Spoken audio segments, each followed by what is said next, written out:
Praise the Lord, saints and friends. This is Elder Adrian Haymond. I remember reading when much younger than I am right now. I'm not sure if any of you remember the author Hal Lindsey. He wrote books like The Late Great Planet Earth. And he was mainly dealing with prophecy. And I remember reading some of his works. Some of the things that he said either are yet to be fulfilled or essentially they haven't happened. And so Hal Lindsey is not a prophet and neither am I. However, I know what book is full of prophecy. That's the Bible. And one of the things that he said had me concentrate on, I remember I've kept in my mind through all this time. And I kept it in my mind because even though it's only happened twice, it's enough if people really know about it, that they won't do anything to allow this particular prophecy to happen. But it will happen. It's been prophesied. And we have the ability to make this happen several times over. Many times over, actually.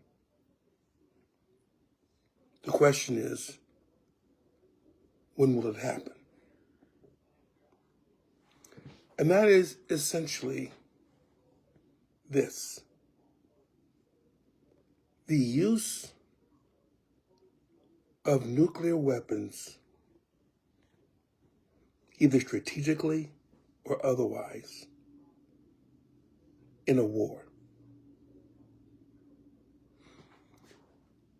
The reason why I bring this up is because one of the reasons why the U.S. is attacking, and Israel also is attacking Iran, is that they don't want Iran to create a nuclear weapon.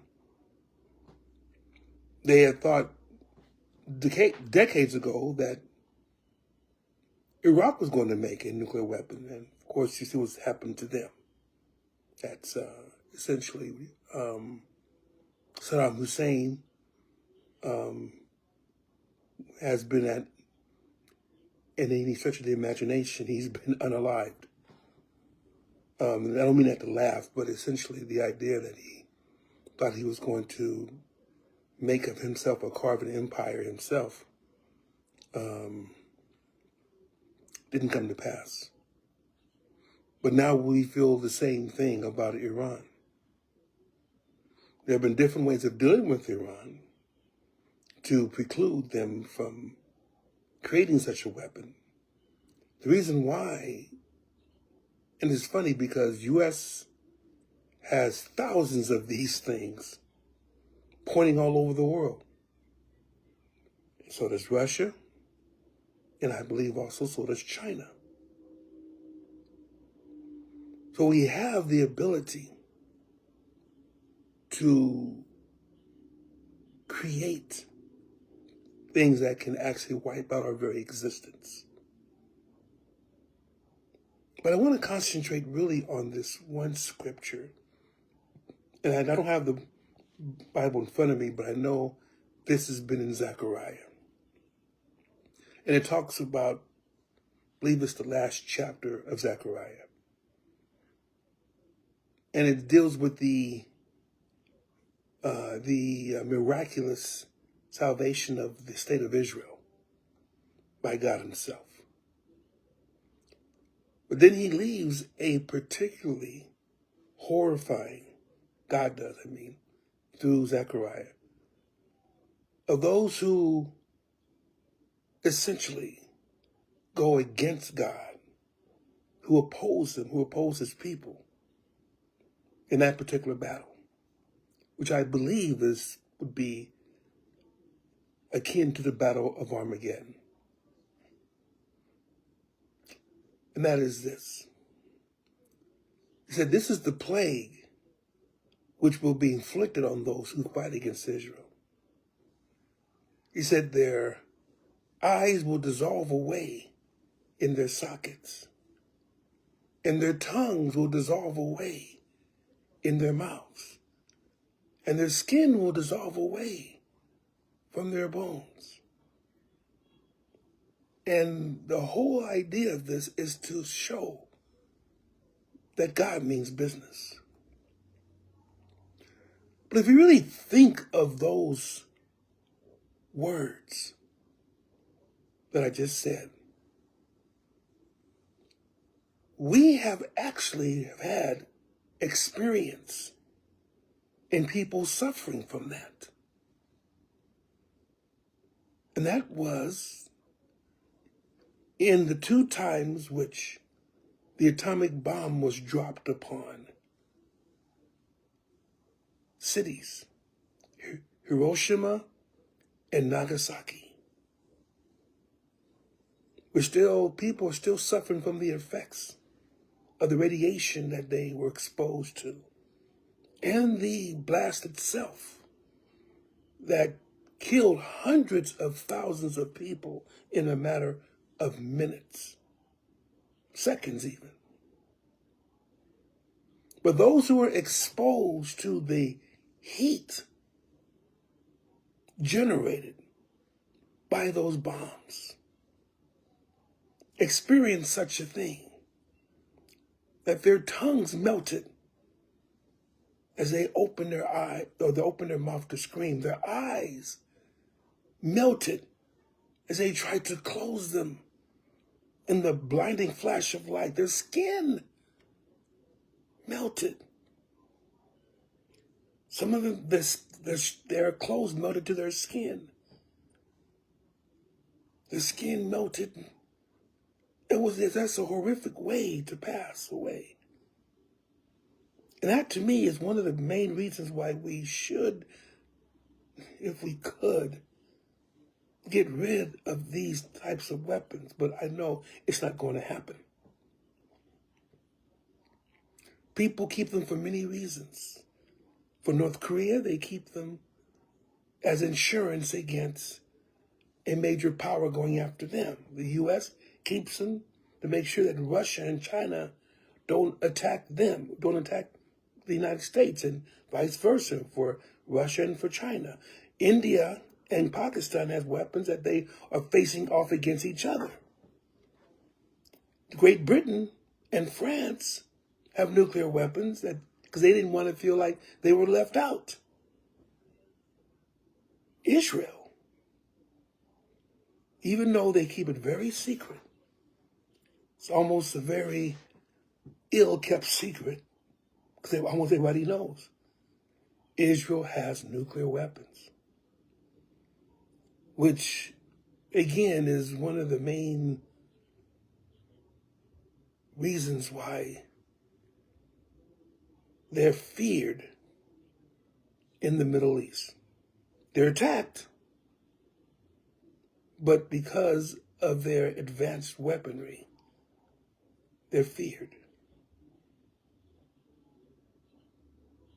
So at one time in the future, if you believe the Bible, and I truly do, if you believe the last book of the Bible, called Revelation, and I truly do, there will come a time whereas the forces of Antichrist will persuade the nations of the world, whether it's to fight against the kings of the East or whether it's to join the kings of the East. The nations of the world will send their armies right to this place that, even though it's not known, there is no place called Armageddon, but it comes from the words, the mountains of Megiddo, the plains of Megiddo.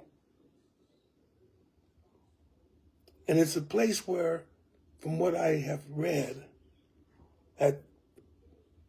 which is unusual in Israel, that a place that's so flat that Napoleon said that all the nations of the world can place their armies there. Now, of course, that was in the 18th century.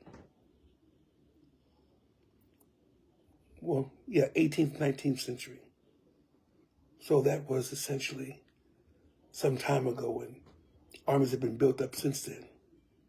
But the fact remains that it is a place to congregate or to stage an invasion force, which for whatever reason will take place. See, the way in which it's going to happen, we may not know. Don't know how things are going to take place, but we know it's going to happen. Now, once they congregate there, they may begin fighting there. The slaughter may begin there. But it doesn't reach its peak until Jesus appears, followed by 10,000s, which doesn't mean 10,000. It means myriads, an uncountable number coming down from heaven. I truly believe that as they see Jesus, people will recognize that this is the one that they've been fighting all this time throughout the Antichrist's reign. That this is the one that they have hated, and they'll go after Jesus. Of course, with his glorified body and our glorified bodies, no weapon will be able to prosper against us because it can't hit us. It can't affect us, which is a pretty astounding thing. But they'll be so blinded that they will focus much of their weaponry, including nuclear weapons, against us. And as Christ comes down, two things could happen. Number one, and both would mean complete destruction for those that are on this battlefield. That's why I sometimes say when I'm going through Revelation, if any of you are in the armed services and you happen to miss the rapture, go AWOL. And people may think I'm kidding, but I'm not. Because if you stay in your armed services after the rapture, eventually you will make yourself, or you will be placed in this particular battle. You will be placed at Armageddon. And from what I read from the Bible, no one who participates in that battle will be left alive.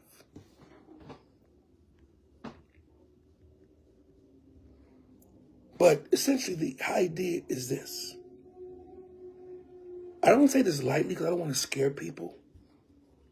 But the fact that a nuclear, not atomic, but a nuclear weapon, which is hundreds of times more powerful than the atomic weapons. Fission versus fusion. Fusion is much more powerful, releasing energy much more than fission does. Fusion is what powers the sun. That it smashes two hydrogen electrons together. Two hydrogen atoms together to form the nuclei of helium.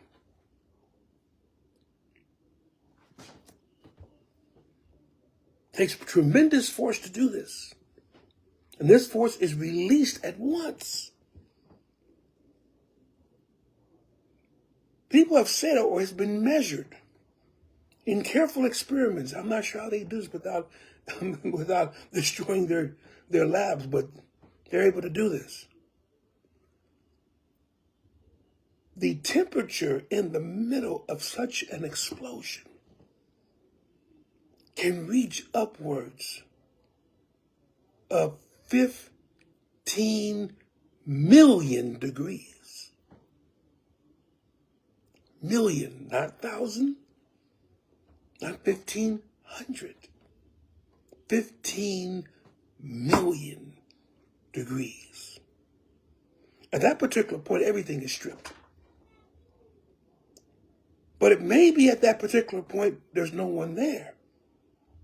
But as the heat wave travels, it gets less, it doesn't get as hot, but it's still enough to melt skin off your bones, to melt eyes out of their sockets, to melt tongues out of their mouths. And this is the prophecy that Zechariah tells us. It's going to happen. As I said it was two ways, right? And I'll end with this. One way, as I said before, is by the explosion itself. And if they try to launch their missiles towards Jesus and his followers, as I said before, they can't hit us because our bodies would be made of something quite different. It can't be hit by any conventional or nuclear weapon. So it may go through us, whatever happens. Think of all the explosions in the air. The sky ends up boiling because so much heat is being released. Remember, it's not hitting the ground, it's in the air. But these explosions, these heat reaches the ground. As they look at what's been doing, they're screaming. As they scream, they're melting. They're melting. Again, a horrific way to die. But we have the capability of making that happen. The other way is not through the the efforts of man and his misguided efforts to defeat Jesus, but Jesus himself, where his words become actual weapons. We don't realize how powerful the words of Jesus are. Have to remember, this is God who saves, which is no different than God himself. No difference from Yahweh. The one who at the very beginning said, let there be, and boom, it's there. So if he could be that way at creation, he can certainly defeat all the armies of the world with all their nuclear weapons and other esoteric types of weaponry. That he can defeat them, destroy them with words. As it says, that Jesus is so strong that he causes both Antichrist and his partner, the false prophet, to be yanked from the battlefield and become the first residents of what is to be known as the lake of fire. The first ones who will be there 1,000 years by themselves. What happened to the rest of the army? It simply says they were slain, and the birds were filled with their flesh. Whether it's flesh on their bones, whether it's melted flesh, whether it's partially burnt flesh. The key is this. This is a sign, not the actual explosion itself right now, but the fact that we have weapons that are capable of doing this. It's a sign that Jesus is near. And that whatever we do, we better make sure that our redemption draws nigh. Not that we're are happy about destruction. No, we're not. We're not. But it's a reiteration to us not to fear. God has everything under control. Even the current war with Iran. God bless you, saints. Stay encouraged, stay close to Jesus, and never give up. Love you all. Take care in Jesus' name.